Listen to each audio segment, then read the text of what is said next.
Saludos amigos y amigas televidentes, bienvenidos a este su programa Contigo.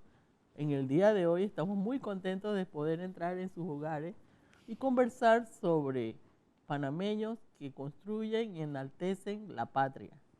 Estoy segura que ustedes conocen a muchas personas que con su arduo trabajo, con su creatividad, con su dedicación y tesón, hacen muchas cosas para que nosotros todos podamos vivir en este país en una forma bien próspera, ¿verdad? Pero están trabajando así calladitamente y tienen que sudar la gota gorda, como dice una.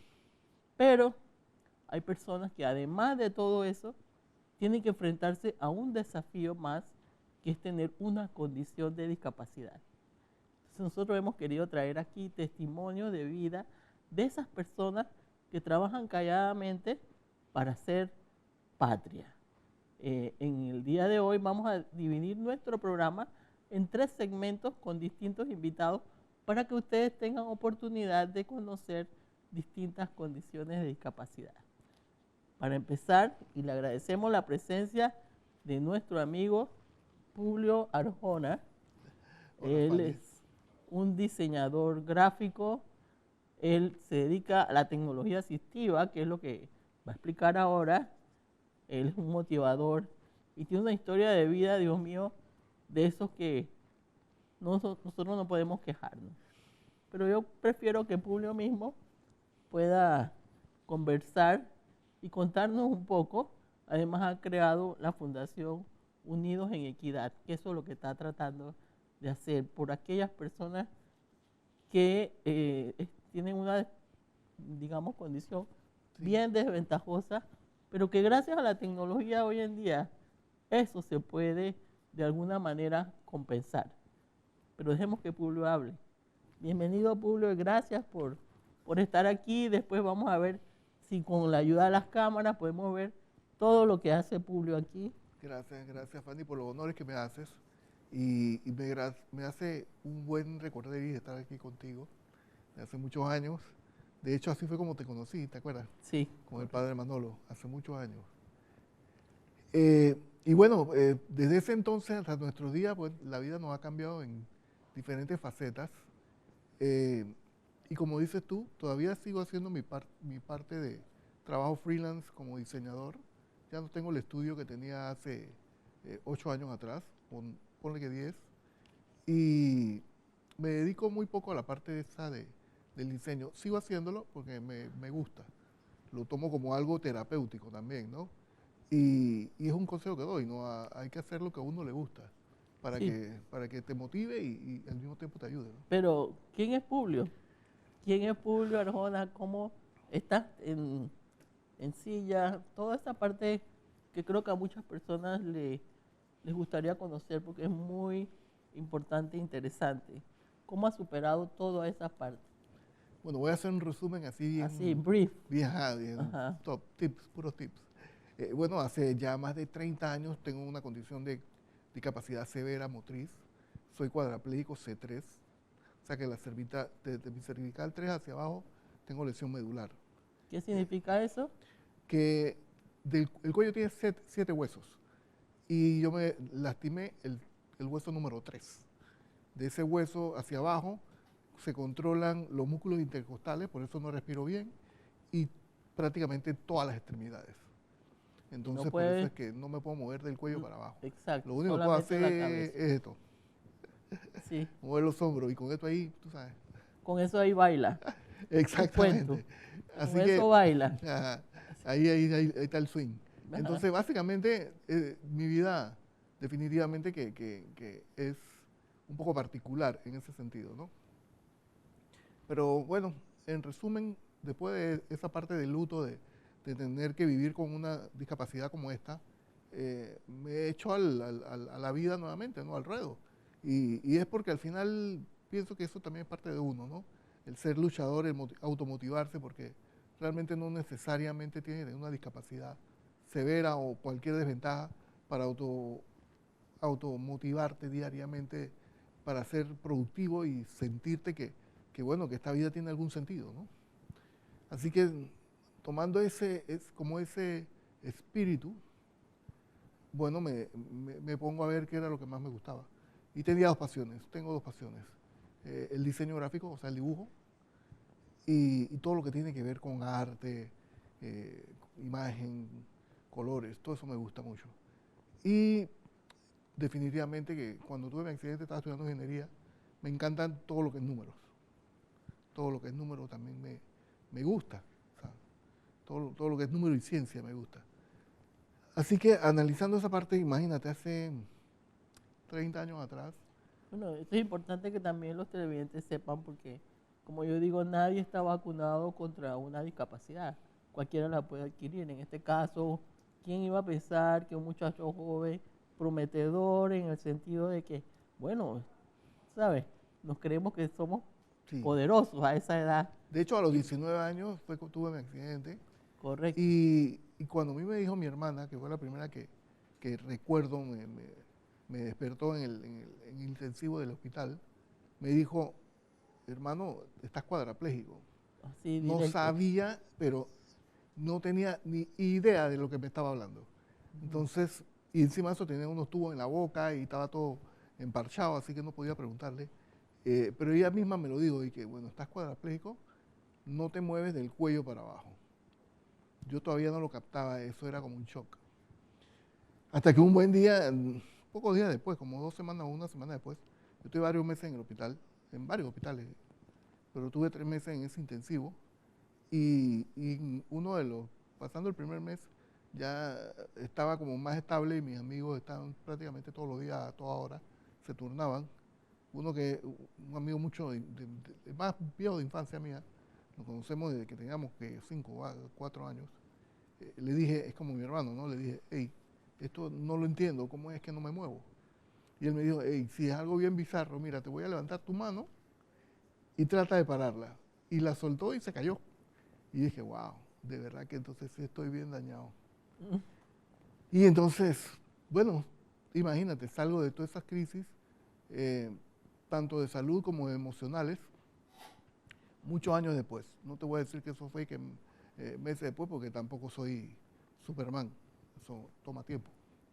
Así que años después me pongo a meditar lo que te estoy diciendo, lo que me gustaba hacer, esto y lo otro, muchos libros de motivación en el medio de toda esta reflexión, mucha vida de santos, de personas ilustres también, no solamente los santos que tiene la iglesia, sino Gandhi, en el tema de ciencia, Einstein, etcétera, etcétera.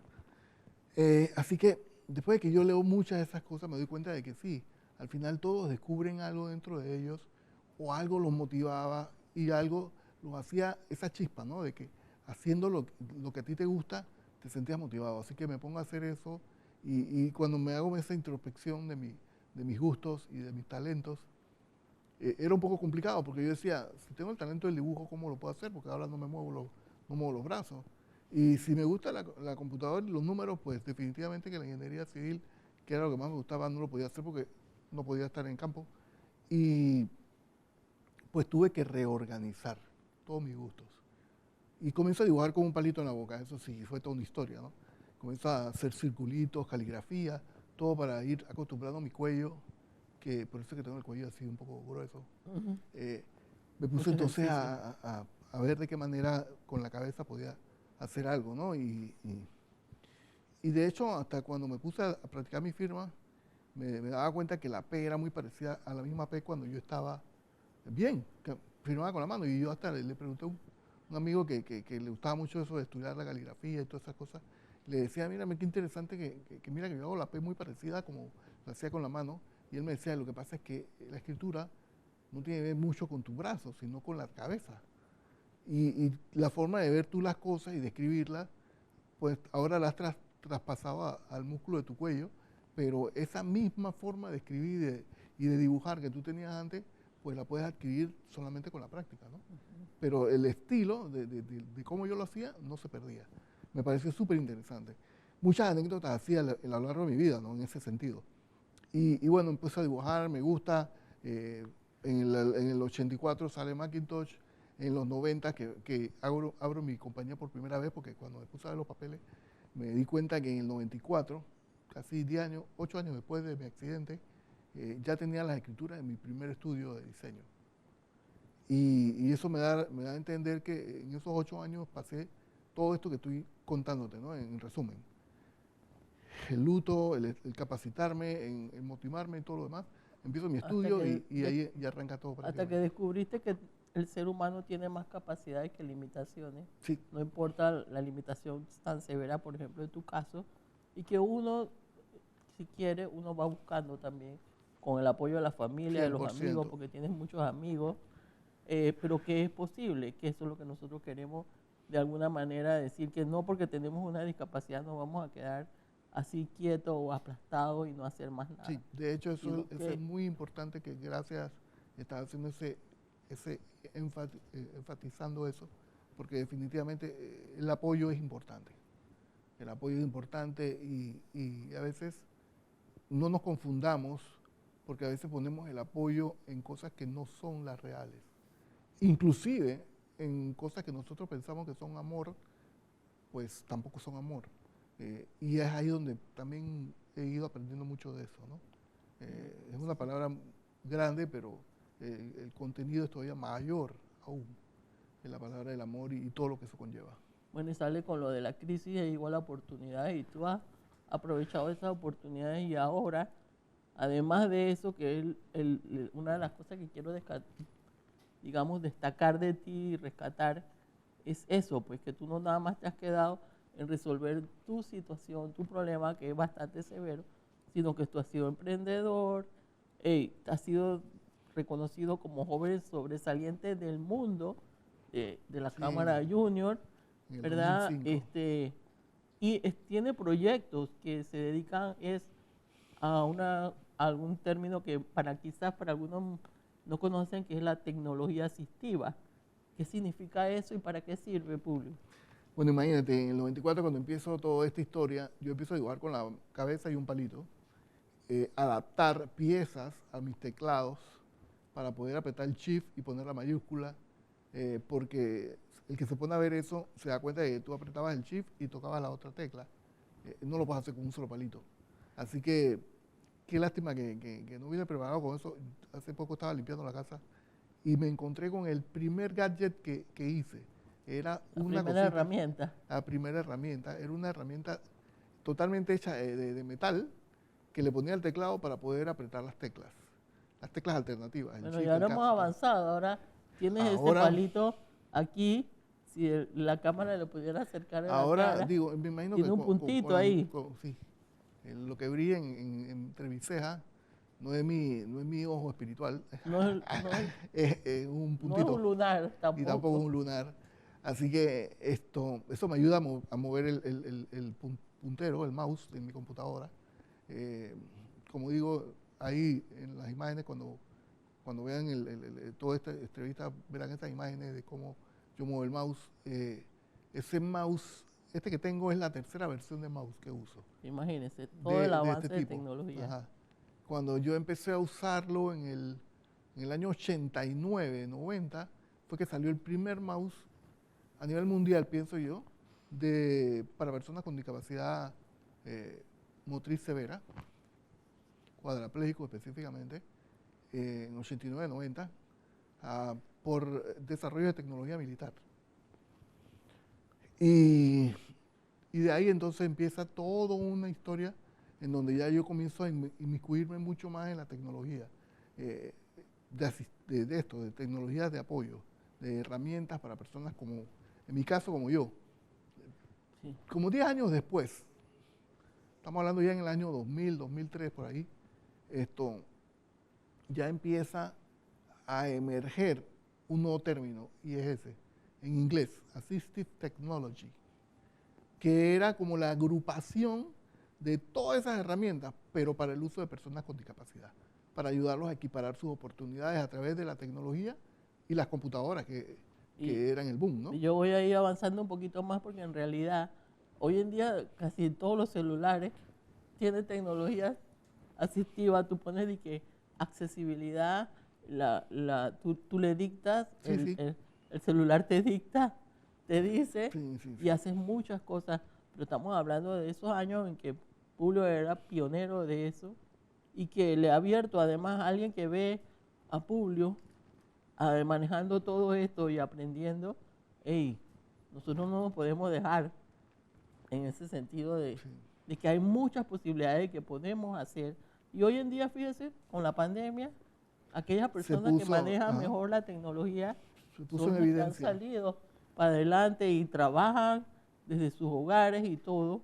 O sea, es importante que, bueno, en este caso nos ayuda Se puso en bastante. evidencia, definitivamente, pero como dices tú, años antes de la pandemia ya existían todas estas tecnologías, han evolucionado ahora para mejor por la misma práctica, pero tú te podrás acordar de que cuando yo te entregaba mis trabajos en los años 90, principios del 2000, prácticamente todo era a través del internet. Correcto. Y no tenía las reuniones virtuales como se hacen ahora, pero casi todo, un 50% o un 40% de mis clientes eran del extranjero Ujú. y Bueno, todo lo manejaba a través del entonces internet. para conocimiento de los televidentes, Publio tiene esos que parecen unos carrizos en la boca. ¿Con eso qué hace? Sí, si ustedes ven de la mitad de mi cuerpo para arriba, estoy lleno de aparatos. Estos dos carrizos que tengo aquí son carrizos o absorbentes que usan los médicos odontólogos y yo los conecto, se conectan a unos tubos de aire, unos tubos de vacío y cuando yo soplo hago el clic y de la computadora. Y el otro, que bueno, ya los tengo ahora del mismo color porque no tenía el otro color, pero yo normalmente los pongo de un color distinto cada uno. Y este queda un poquito más pegado a mi cara. Cuando yo hago acá, en mi cabeza, también tengo sensores de proximidad. Esto que donde yo apoyo la cabeza está conectado con unos cables atrás a un cerebro de la computadora, de la silla, perdón, que se llama Power Module, es un CPU. Y básicamente entonces hago los cambios acá. Él hace el Y cambio y cuando con eso, se oyen ahí como unos clics, sí, puede mover la silla para adelante y él es totalmente independiente así muevo para en ese atrás sentido. y así muevo para adelante. Y con los sensores que tengo a los lados, pues puedo mirar hacia la izquierda y puedo mirar hacia la derecha. Y ahí tiene toda su computadora, su Sí, celular y todo se comunica a él ahí una vez que está en la silla. sí, prácticamente es un mobile office, una oficina Sí, una móvil. oficina móvil. Puedo estar debajo de un palo de mango después que tenga conexión con internet y hacer todo el trabajo que pueda. Bueno, hoy Y en día la gente se va a la playa y tú crees que está de que en la oficina y está en la playa ahí claro, en la trabajando, computadora, el haciendo celular, compu- prácticamente lo que ustedes hacen con las manos, definitivamente aquí se ve como, wow, qué locura, qué tecnología, pero es lo que ustedes cotidianamente hacen con la mano, con el celular y y los laptops, las computadoras portátiles. Bueno, y ahí es donde está el trabajo también de la fundación y de todo el trabajo que realiza Publio a favor de la comunidad. A otras personas que no tienen acceso a eso, que no tienen conocimiento, él propicia eso, los apoya. Y También estimula está mucho eso en la a la universidad. universidad preparando a los estudiantes. Entonces los estudiantes ya pueden ver otra realidad y cómo pueden aportar, Claro, que no es solamente como porque tu lo que tú dices en experiencia. ese sentido es totalmente cierto, porque todo esto que yo les estoy enseñando son switches y sensores. En ingeniería electrónica eso es común y lo más común del mundo. Pero cuando los muchachos ven esto, los muchachos de sistema y electrónica, electromecánica, ven este tipo de soluciones tecnológicas, con lo sencillo que es un switch y conectarlo a un CPU, se dan cuenta de que pueden hacer cosas muy productivas a favor del ser humano. De eso se trata un poco lo que hago en la fundación. La fundación la inicio con mi hermana, que es paz descanse, una de mis hermanas, y mis padres también, en paz descansen todos. Yo empiezo la fundación con el objetivo de ayudar a las personas a tecnoequipararse. Todavía en ese entonces no existía el término de Assistive Technology. Pocos años después salió y me di cuenta de que yo era prácticamente un pilar de ese movimiento. No te estoy hablando a nivel panameño, sino a nivel mundial. Y lo digo porque me hacen referencia en muchos lugares cuando ven cómo yo manejo la tecnología, desde cuándo la manejo, se dan cuenta de que yo evolucioné prácticamente con este tipo de tecnología, de aportes. Como ven, el Publio no solamente hace patria aquí, sino que proyecta a Panamá en otros lados internacionales, dando conferencias, enseñando y compartiendo todo lo que ha aprendido. Y sin duda, digamos, el tener contacto con Publio, y estoy pensando en la nueva generación, en los jóvenes, en los próximos profesionales, en los que también tienen en sus manos el poder transformar la sociedad, están teniendo contacto con Publio. Y cuando ven esta realidad, su vida cambia totalmente.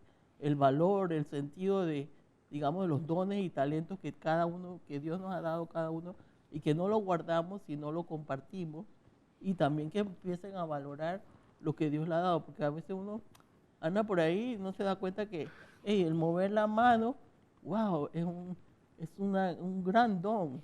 El poder, yo lo que digo, a veces le digo, y disculpa que a veces yo le digo, como por ejemplo, cuando uno está con un dolor y que, pero si mi amigo no puede ni secarse las lágrimas cuando quiere.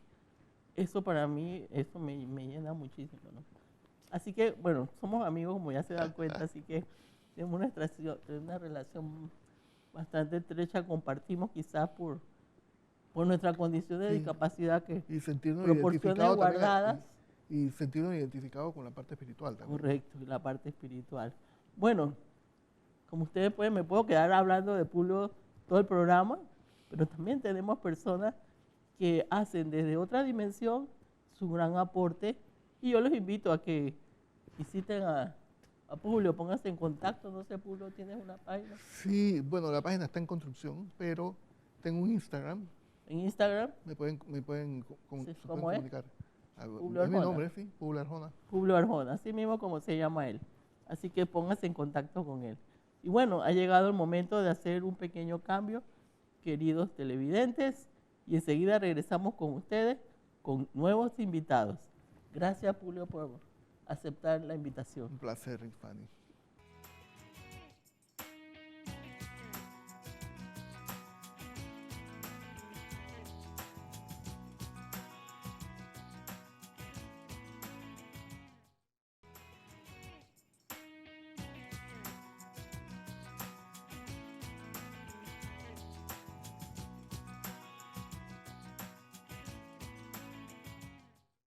Hola amigos y amigas televidentes, de regreso con ustedes en este su programa Contigo. Hoy estamos tratando con invitados que son panameños, que enaltecen y construyen la patria. En el primer bloque teníamos a Publio Arjona y ahora a continuación tenemos a Raúl Barroso y a Ginisa Valencia. Vamos a presentar primero que todo a Raúl. Raúl, para los que no lo conocen, obviamente, él es promotor de huertos urbanos, jardinería independiente. Él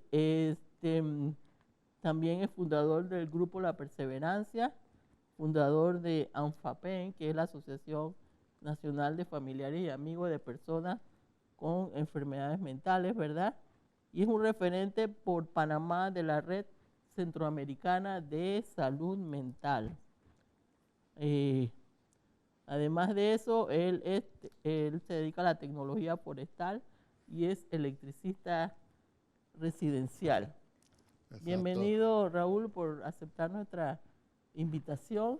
Vamos a conversar contigo primero, luego con Ginisa. Raúl, ¿qué es esto de Grupo La Perseverancia y qué es ANFAPEN? ¿Y por qué estás metido ahí? Bueno, sí, ante todo, pues muchas gracias a Fanny por la invitación y a todos los que estamos participando en el programa de este aniversario. Pues, y bueno, el Grupo La Perseverancia, más que todo, nació en el año 1997. Nosotros trabajamos con la discapacidad psicosocial. ¿Qué es la discapacidad psicosocial? Discapacidad psicosocial tiene que ver más que todo con pacientes que tienen un diagnóstico de salud mental. Generalmente esquizofrenia, la el trastorno bipolar y la depresión son los que clínicamente son diagnosticados como enfermedad mental.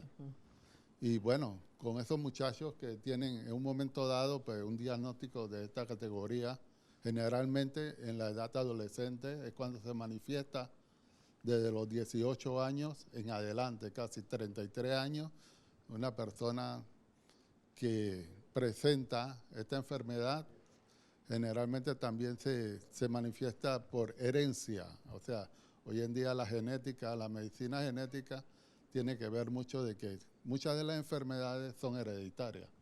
Entonces, pues, tenemos el grupo de terapia de la Policlínica Manuel María Valdés de San Miguelito. Como les dije, nació en el año 1997 con la idea de la enfermera Judith Lagrota, especialista en salud mental, y mi persona, que soy usuario de salud mental. Yo tuve un diagnóstico de depresión en el año 1978. Entonces estamos hablando de 1978 al año 1997, nace el grupo La Perseverancia como grupo terapéutico para personas con un diagnóstico. Para encauzar, digamos, porque como decimos, la vida no se acaba porque tienes una discapacidad, tienes que aprender a vivir con ella, a conocerla, a educarse no solamente como individuo, sino también la familia, la comunidad, sabernos eso de que, sobre todo las personas que presentan una discapacidad mental o psicosocial, como se le conoce, todo el mundo piensa de que peyorativamente de que es loco y hay que apartarlo y no podemos hacer nada o tenerle miedo. Pues no es así. Como ustedes pueden ver, Raúl es una persona muy productiva, compensada con sus medicamentos, puede llevar a hacer una vida como los demás y aportar también, como en efecto lo hace, a la comunidad. ¿Verdad? Y por eso que Sí. fundaron eso. Efectivamente, la discapacidad psicosocial cuando se presenta es muy severa, es muy severa. Esto limita a la persona porque tiene que ver con el mejor de los órganos que nos ha dejado Dios, que es el cerebro. Y si el cerebro no le funciona, es completamente difícil. Tenemos personas que tienen la mente en blanco, que tienen diferentes tipos de pensamientos, paranoia, psicosis, y pues en realidad pues esto es una discapacidad. Entonces pues nosotros pues sabemos de que con este diagnóstico severo, nosotros decimos en el grupo de terapia, cuando estamos en el clic de la terapia, nos hemos dado cuenta de que la soledad, el encerramiento, porque los pacientes psicosociales tienden a eso, a quedarse en casa, a encerrarse, a no salir, a mirar acostado el techo de la casa permanentemente. Le da miedo asomarse a la ventana. ¿Por qué? Porque tienen paranoia. Muchas veces cuando salen a la calle creen que todos están hablando de él, que todos lo están mirando, y pues es terrible porque sentir esas sensaciones, esto es difícil de manejar. Las emociones, nosotros como seres humanos somos un paquete de muchas emociones, pues tenemos que aprenderla a manejar, porque si no la sabemos manejar, somos un caos completo. Bueno, todo esto se presenta a una persona que tiene una dificultad para sus pensamientos. Entonces los grupos de terapia sirven para esto. La peor consejera es la soledad. Entonces, pues tenemos que crear estos grupos de terapia para que comience la persona a socializar. Es su derecho humano. Nacemos en una familia, nacemos en una comunidad, pertenecemos a una sociedad y pertenecemos universalmente a todo el mundo. Y también pues, tienen el derecho de formar parte de la sociedad, de participar en comunidad y la obligación también de dar su talento, de compartirlo, como en efecto lo estás haciendo y como lo que se trata de hacer a través de todo el trabajo que hace los grupos de distintas organizaciones que tienen que ver con salud mental. Y bueno, y yo creo que ahora que tuvimos esta experiencia de la pandemia, donde nos vimos obligados a estar aislados, a estar dentro de nuestras casas. Eso afectó muchísimo a gente que perdió familia, que perdió trabajo, que perdió mucho de lo que había conquistado.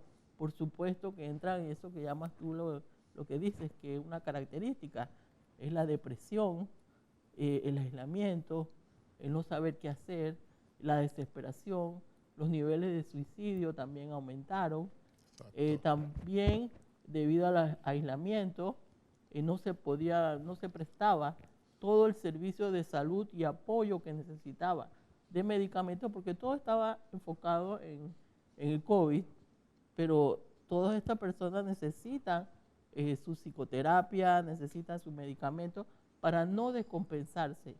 Y también muchas veces que nos cuentan aquí los amigos que cuando se descompensa no tienen el apoyo ni siquiera a veces de los servicios de salud, porque no los quieren llevar a las ambulancias, no los llevan para que los ayude a compensar y después regresen a sus casas. Exacto. Entonces todo eso es algo que no se habla y que no se ve y que nosotros queremos de alguna manera visibilizar en este programa y a través de nuestros compañeros aquí.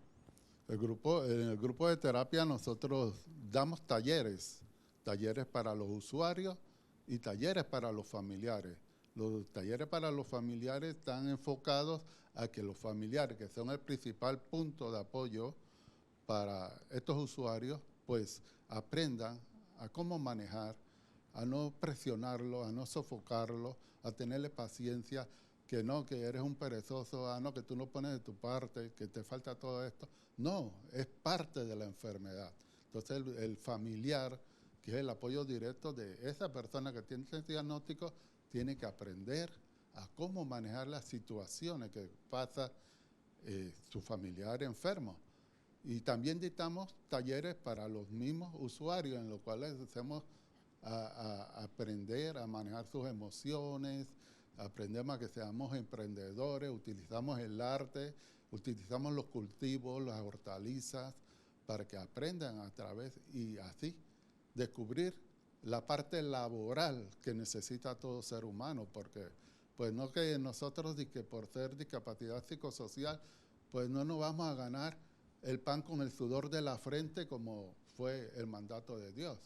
No, nosotros también queremos ganarnos el pan con el sudor de nuestra frente. Y es por eso que acudimos entonces a un grupo de terapia. Por lo menos antes del año 1994, decimos nosotros pues que conocemos de qué se trata todo esto, que los medicamentos eran medicamentos chatarra. Pero hoy en día no, hoy en día los medicamentos, al igual que la tecnología, se han disparado en una manera de un conocimiento enorme, que gracias a Dios que la ciencia, al igual que la tecnología, antes el cerebro no se conocía nada, pero hoy en día sí, hoy en día del cerebro se conoce muchas cosas, que estas sustancias que se provocan dentro, la química que hay dentro del cerebro, todo eso, las neuronas, todo eso ya hoy en día se ha estudiado científicamente y existen medicamentos que apoyan y tenemos así personas recuperadas como pues me están viendo a mí, así hay muchos de los demás compañeros. Estamos insertando en el mercado laboral y pues ya somos emprendedores también, igual que cualquier ser humano, pero eso sí, no dejar a los compañeros encerrados en casa, que vayan a socializar. Los seres humanos somos sociables por naturaleza, no podemos ser ermitaños nunca podemos ser con esta discapacidad, porque si no, pues nosotros mismos estamos cavando nuestra propia sepultura, no vamos a salir nunca de allí. Así es. Y pues los grupos de terapia sirven ¿Y para todo esto. ¿Dónde se reúnen?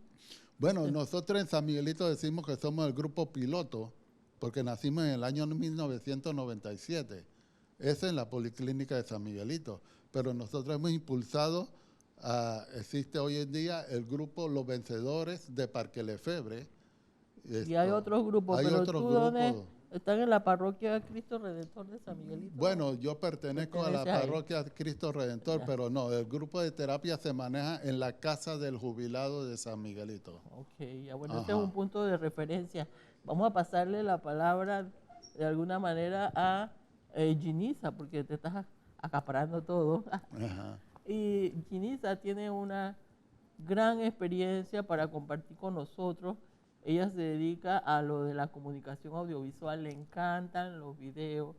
Y lo que, digamos, me llama mucho la atención y por eso quisiera que lo compartiera aquí, porque ella tiene ese emprendimiento de ser un puente de comunicación entre los oyentes y las personas sordas. Y a través de ella da clases, yo fui una de sus alumnas, ¿verdad?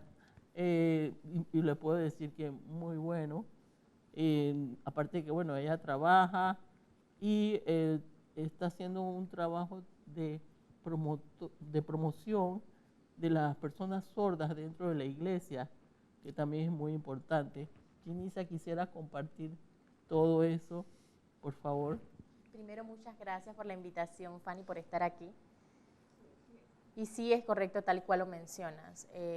La lengua de señas es un puente de comunicación, porque aquí en Panamá, la verdad, tenemos muchas cosas que mejorar todavía sobre la lengua de señas. Entonces yo pensé en enseñar, empecé a enseñar desde el 2014, pero en el año 2020 pues vi la necesidad todavía más, porque pues comenzó la pandemia en el 2020 y fue bien complicado para las personas sordas, la comunicación no funcionaba, entonces comencé a hacer más cursos de lengua de señas, por la importancia que esta tiene para poder romper barreras de comunicación.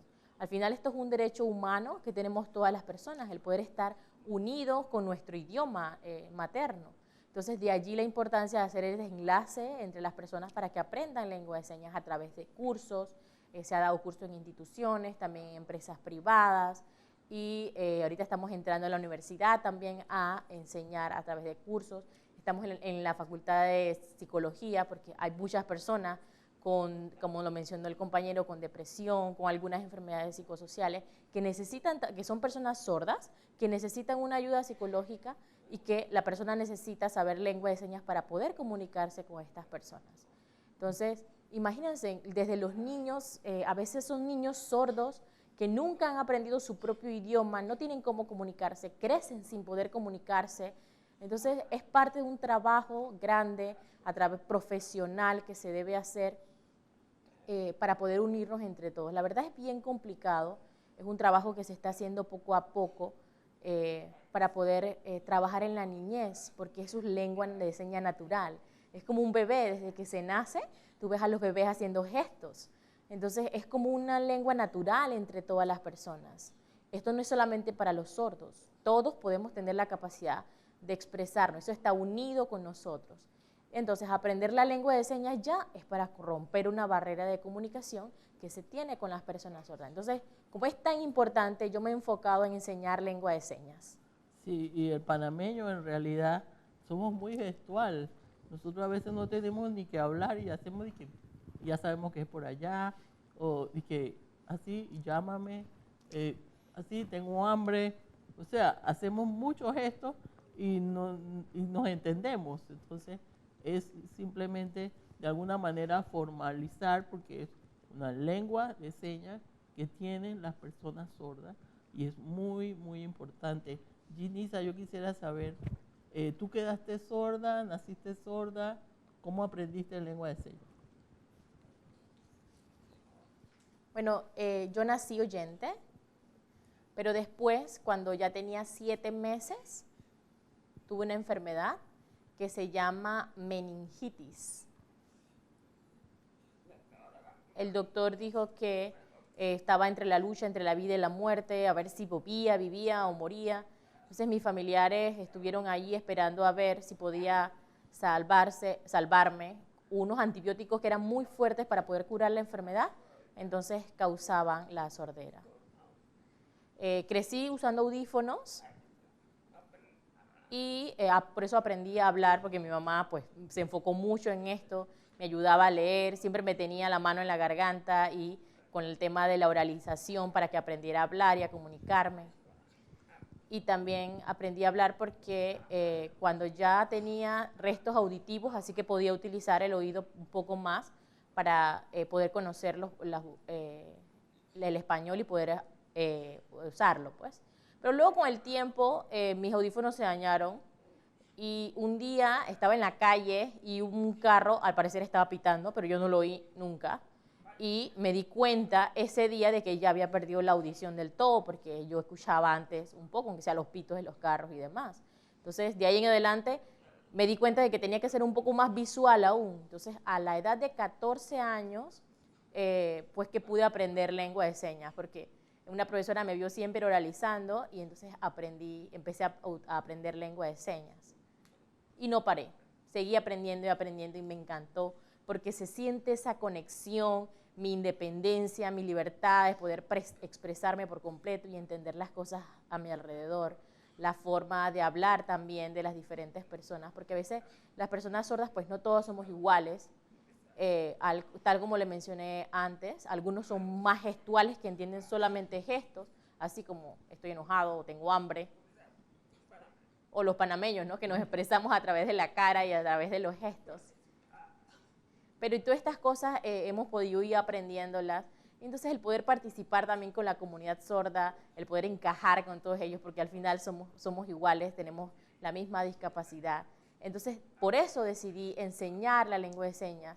Y yo veo que las personas todavía no entienden la importancia que tiene la lengua de señas o la utilización correcta de los vocablos, por ejemplo, siguen diciéndonos personas mudas, cuando nosotros en realidad hablamos a través de la lengua de señas.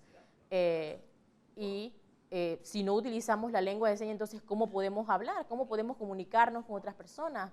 Si no es así, entonces a través de gestos o formalizarlo ya tomando un curso y aprendiendo lengua de señas. Si no has podido eso, entonces buscarle el mecanismo como personas, comunicarnos con las personas sordas. Entonces seguía dando cursos de lengua de señas. Así es, y lo importante que es para la sociedad, porque todos vivimos en sociedad y ellos son personas que tenemos que comunicarnos y aprender de ellos todo lo que tiene su vida que enseñarnos. Quería decirles que son clientes, son profesionales, tienen talento, todo tipo de talento. Así que, y recuerden, como dijo ella, en este caso, lo está compartiendo, quedó sorda a los 7 meses. O sea, muchas veces adquirimos la discapacidad. Ella no es el único ejemplo. Así que por eso que todos tenemos que trabajar en esto. Y la idea de traer este programa con estos invitados es para que veamos que nadie está exento de una discapacidad y que tenemos que hacer algo. Para finalizar con Ginisa, quisiéramos saber dónde se puede contactar. Creo que tienes alguna página de Instagram o que puedas decir. Sí, tengo una página web, todavía está en arreglo, así que por ahí les diré cómo es. Pero el Instagram es Sign with Ginny. Es el Instagram. Deletrea. Es en inglés. SIGNWHITH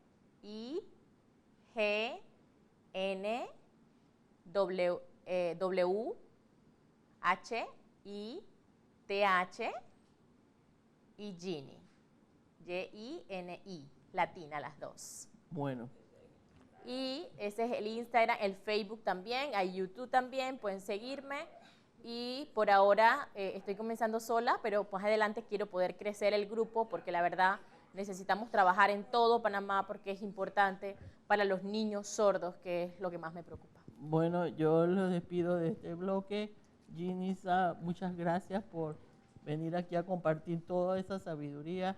Ya saben, búsquenla en la página, métanse en los cursos. Y gracias, Raúl, también por venir a compartir algo tan importante y un recurso que la comunidad sabe y dónde puede ir. Muchas gracias, vamos a hacer un pequeño cambio. Enseguida regresamos con ustedes con este interesante tema de panameños que enaltecen y construyen nuestra patria.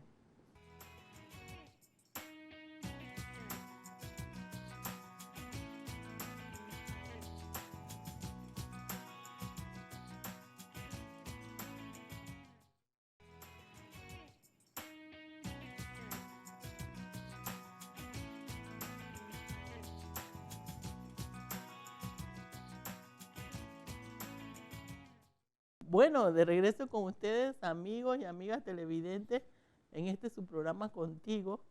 Hoy hemos conocido grandes personas, panameños y panameñas, que enaltecen y construyen nuestra patria y son portadores de alguna discapacidad, un desafío mayor que todo el común, digamos, de los panameños.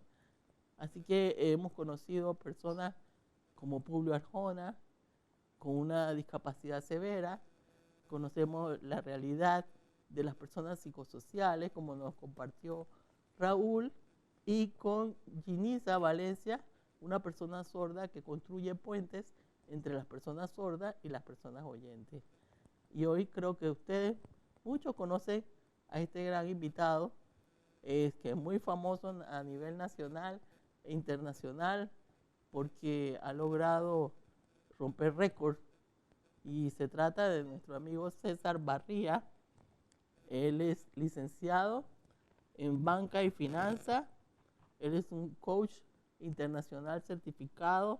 Es un gran motivador, conferencista motivacional, no solamente en Panamá, sino que en otros lados. Un líder indiscutible. Yo le he venido siguiendo la pista y por eso me parecía súper importante, que no podía faltar. Gracias, César, por venir a compartir acá todas estas experiencias y motivar a esos panameños que piensan que porque en algún momento le va un poquito mal o bastante mal, pues también tenemos que reconocerlo, porque toda pena, toda crisis que le pasa a uno, el mundo se le viene a uno particularmente encima. Pero tenemos que recordar que, bueno, a veces no se acaba la vida ahí. Así es. Cuéntanos un poquito primero, ¿quién es César Barría? Así es. Gracias, Fanny, por la invitación. Un gustazo poder compartir en tu programa.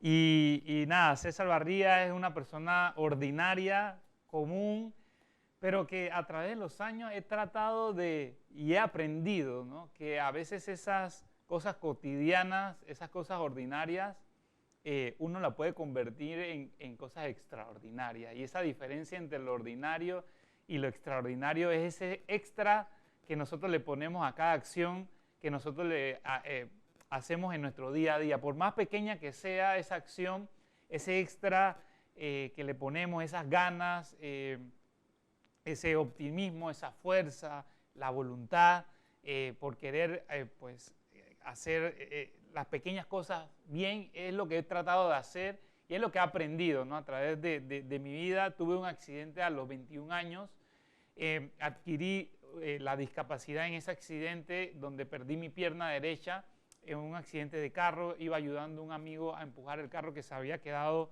averiado y pues en eso que estamos empujando el carro, vino otro carro que no nos vio y nos impactó fuertemente a mí. La persona iba ebria, la borracha, y bueno, cuando me llevaron al hospital, yo perdí el conocimiento en el hospital y ya me levanto al día siguiente del accidente, y el médico que estaba ahí en mi cama, al lado de la cama, y mi familia, bueno, el médico me dice: César, hicimos todo lo posible por salvar tu pierna, pero no pudimos, tuvimos que amputarla. Y para mí eso fue un golpe durísimo. Claro. A los 21 años estaba graduándome de la universidad, mi último cuatrimestre, y me golpeó muy duro porque tienes tantas metas, tantos sueños que quieres cumplir, y en ese momento todo se vio pausado, truncado, y realmente no sabías cómo iba a ser las cosas del día a día. Eso fue un golpe duro para mí y también para personas que me rodeaban. Pero dentro del golpe duro, del sufrimiento, del dolor, de la tristeza, también estaba como otra cara que sentía agradecimiento, ¿no? Dentro de todo ese dolor también sentía agradecimiento por la vida, por el regalo que Dios me estaba dando de estar con vida, porque pude haber muerto en ese accidente y no fue así. Entonces yo sentí dentro de ese dolor agradecimiento. Y yo me dije: wow, gracias por estar aquí. Yo recordé cada detalle del accidente. Y yo me dije, hay que aprovechar este don, este regalo de la vida. La oportunidad que te la dio oportunidad, exacto, de seguir viviendo. Y de seguir viviendo. Tenía vida y bueno, no sabía cómo iban a ser mis siguientes pasos, pero yo sabía que tenía que poner mi mejor disposición. Estaba en una cama tirado, pero tenía que poner ahí en esa cama la mejor disposición para poco a poco salir adelante, y tenía que asumirlo un día a la vez. Y así fue como poco a poco fui echando para adelante un día a la vez, y fueron, bueno, meses de rehabilitación física, emocional, espiritual. Me ayudó mucho a conectarme nuevamente con Dios y en oración y echando para adelante, ¿no? Y eso que pareció algo, no, que fue trágico, lo utilicé poco a poco como un trampolín para poder ser un mejor ser humano y emprender nuevos retos y nuevas acciones. Y yo me dije, la mejor manera para poder agradecer a Dios que estoy aquí con vida es utilizar los talentos que Él me dio, las fortalezas, y convivir con las debilidades que uno tiene, porque uno no es perfecto, ¿no? Entonces, así fue como emprendí mi camino de conquistar mis metas, mis sueños, y una de esas metas que tenía como que guardada era poder ser un atleta de alto rendimiento que pudiese representar a Panamá. Ya hacía deporte de joven, pero nunca lo había llevado a un nivel más alto, y cuando me pasó el accidente yo dije, bueno, yo no me quiero ir de este mundo sin haber intentado buscar mis metas, y así fue cuando volví al deporte, en la natación, un año después de mi accidente, año y medio después, y también el deporte inconscientemente también me sirvió como una terapia, emocionalmente hablando, porque a medida que iba logrando pequeñas metas de llegar a la otra pared de la piscina, de ir y venir y poco a poco ir creciendo, eso fue aumentando mi confianza, mi autoestima, y también las ganas de seguir aprendiendo y creciendo. Entonces, Sí, el deporte te da así metas, ujú, te vas poniendo metas y exacto, vas consiguiendo objetivos.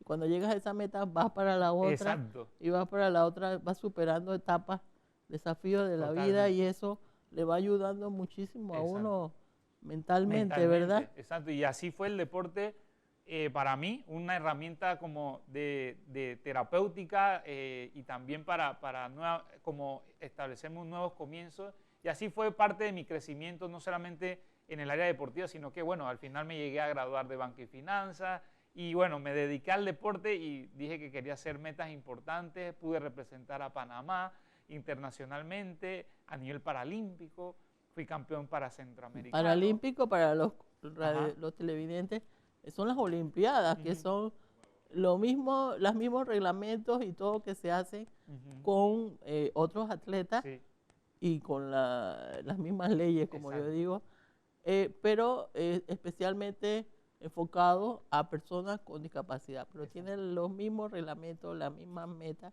y se hace a continuación de las Olimpiadas que se celebran cada 4 años. Así es. Así que realmente es un gran honor que César nos haya representado, pero yo no sé si ustedes se acuerdan, César hizo una cosa que le dimos seguimiento por Sí. varios días. Yo lo estuve viendo en la televisión, me acuerdo, cuando cruzaste el estrecho de De Gibraltar, Gibraltar. sí. Y yo creo que algunos no sabrán dónde queda el estrecho, pero imagínense cruzar De Europa a África. de Europa a África, ¿saben? Nadando. Sí. Digo, a veces no nadamos ni de aquí a la piscina ni al charco, pero imagínense eso con el calor, con el frío, el cansancio, pues él lo hizo, y el único panameño que yo sepa que lo ha hecho, Sí, y centroamericano, con o sin centroamericano, discapacidad. con o sin discapacidad. Imagínate, con una sola pierna, como dice, y lo logró y llegó. Sí. Llegó a la meta, no se quedó en la mitad del camino. Así es. Eso demuestra la tenacidad y el tipo de persona que es César, que no se deja, Así es. la así es. resiliencia, la capacidad de lucha, y nosotros tenemos que aprender mucho, mucho de eso, y me encanta que veo que tú lo compartes. También aquí en Panamá tuviste, porque tú Sí, eres... yo hice el Estrecho de Gibraltar, que fue de Europa a África.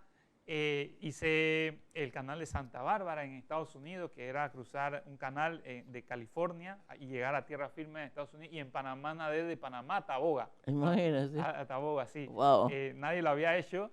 Y bueno, fue emocionante, ¿no? Pero al final, Fanny, la razón es, ¿sabes? El crecimiento como deportista, como persona, pero también sembrar una semilla que beneficia a otra persona.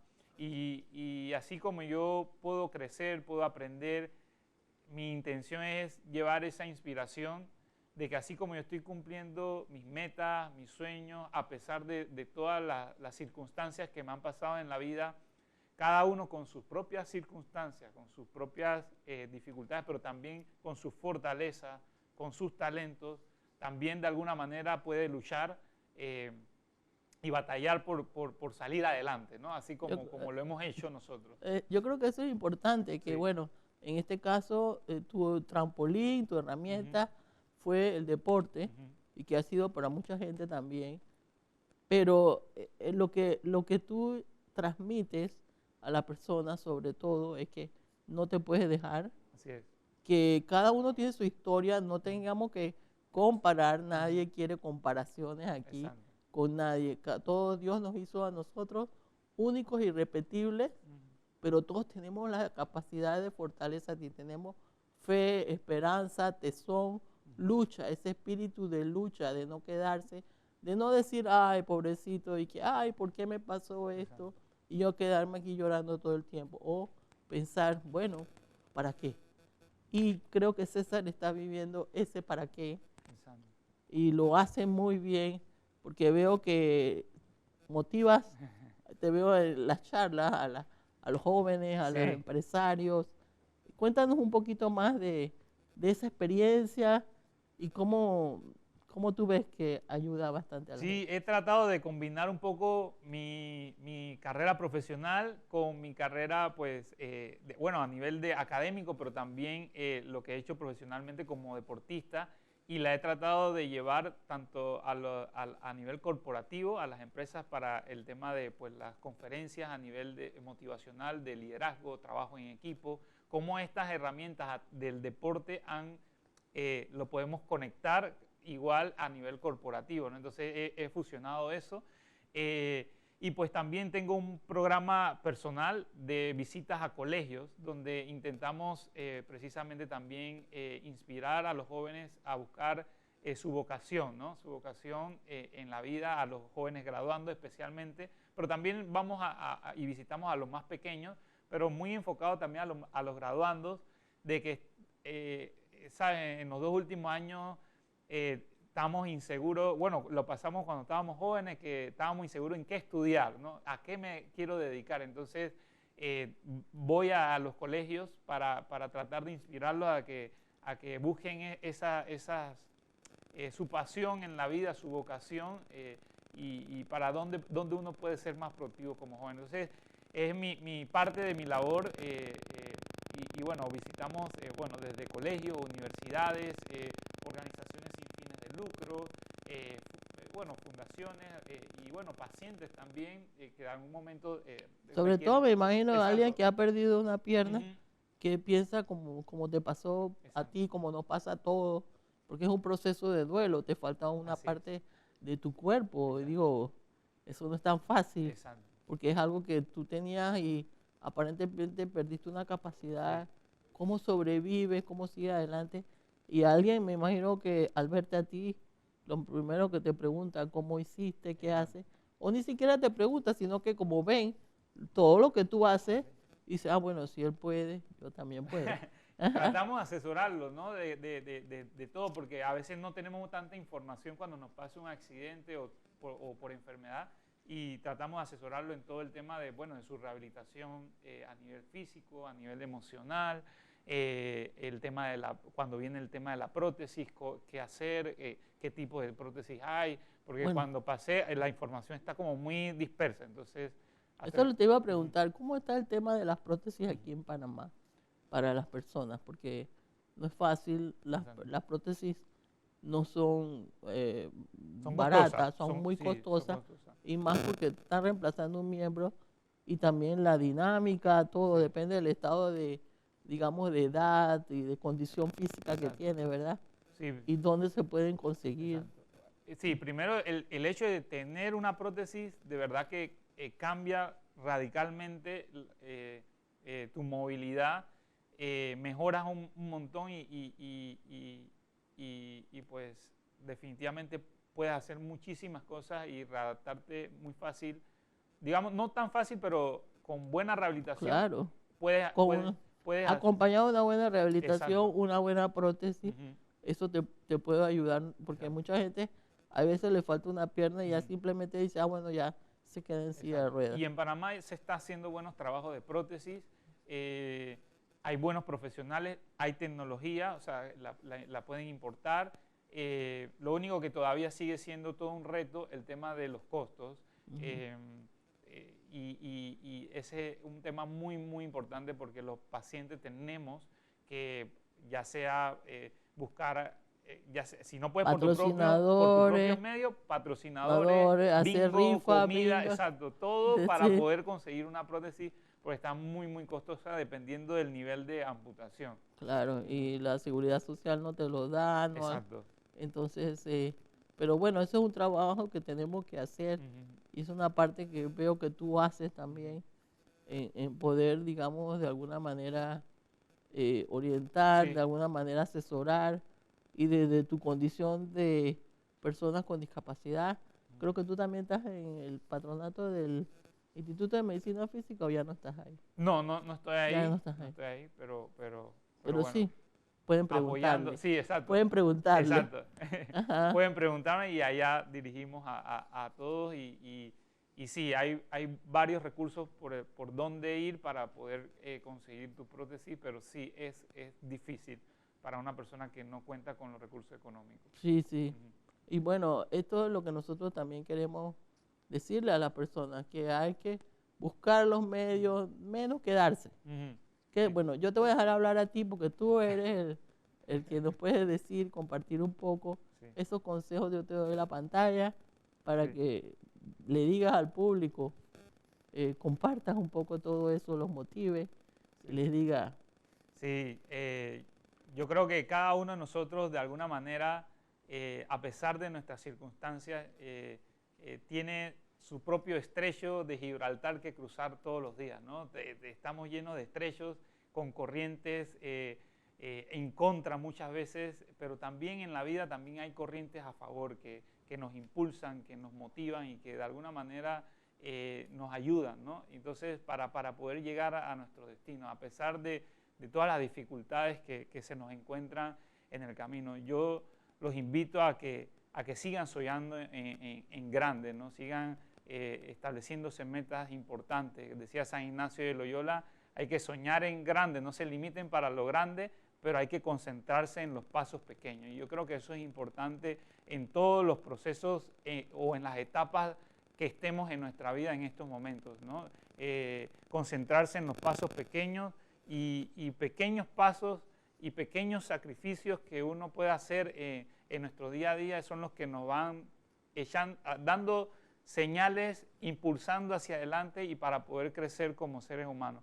No es sencillo, no es fácil, pero es posible cuando le ponemos esa gana, pero también nos rodeamos de las personas adecuadas, porque no somos seres individuales, no somos seres, sino que en equipo, en cooperación, podemos salir adelante. No, César Barría no llegó de Europa a África en solitario, sino que tuvo unas personas increíbles que estuvieron ahí. César Barría no se hizo solo, sino que tuvo una familia ahí que estuvo respaldándome para poder salir adelante, ¿no? Entonces, para ser el ser humano que soy, he tenido personas impresionantes que me han ayudado para salir adelante, para poner mi granito de arena y aportar. Entonces, no estamos solos y de alguna manera apoyarnos también para conquistar esas metas, esos estrechos, esas cimas que tenemos, apoyarnos, ¿no? Y sobre todo poner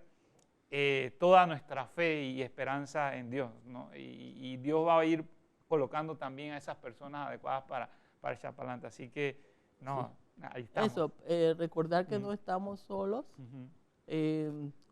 y que no debemos dejar solos a las personas que en algún momento dado les presentan desafíos en la vida, como te sucedió a ti, porque eso es lo que hace la diferencia. Y si nosotros vivimos todo en comunidad, aquí estamos pensando, ¿no? Sí. Hablamos que hay que tener fe en Dios, pero Dios se manifiesta a través de cada uno de ustedes, dando la mano, siendo solidarios, siendo generosos, dar esa palabra de apoyo, quizás una palabra que ustedes le digan a la persona le cambia la vida, le cambia todo su rumbo. Exacto. Es como cuando le dicen las señales y yo voy, ¿por qué camino voy? Bueno, puede ser que no sepa, pero si yo le puedo decir, por este lado podrías encontrar tal o cual cosa, no es lo mismo que estar perdido en medio de la nada. Así es. Y esa responsabilidad es de cada uno de nosotros, seres humanos, los que nos decimos cristianos. No podemos dejar. Nosotros somos muchas veces los cirineos de ese Jesús que va llevando la cruz a cuesta y que siente que ya no puede más. En algún momento nosotros todos debemos y podemos, y eso es amar al prójimo como a ti mismo. Ese es uno de los mandamientos. Una cosa es saberlo de memoria, hablarlo, y otra cosa es practicarlo. Entonces, de eso se trata, de eso queremos nosotros, hemos querido decir a través de este programa, poniendo pues que cada uno como panameño, todos tenemos la obligación de aportar, todos podemos hacer el cambio y hacer la diferencia, construir y enaltecer a nuestra patria y como cristianos marcar la diferencia. Bueno, amigos y amigas televidentes, lo dejamos aquí y esperamos verlos nuevamente en otro programa de Contigo. Dios los bendiga.